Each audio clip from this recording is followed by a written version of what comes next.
ఫోర్టెల్ media ప్రేక్షకులకు స్వాగతం. Bharani garu ఎమ్మాన్యుయల్ని and రీతుని nominate చేయడం జరిగింది.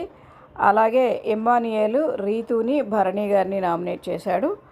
కళ్యాణ్ నామినేషన్ వచ్చేటప్పటికి డీమాన్ మళ్ళీ సంజన గారిని నామినేట్ చేశాడు.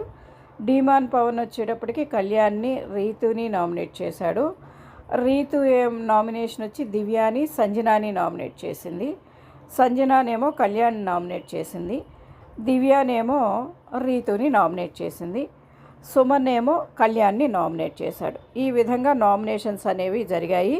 దీంతో నామినేషన్స్కి ఎవరెవరు వచ్చారు అంటే భరణి గారు, అలాగే కళ్యాణ్, సంజన, దివ్య, ఎమ్మాన్యుయల్, మళ్ళీ ఇతను డీమాన్ పవన్ నామినేషన్స్లోకి రావడం జరిగింది.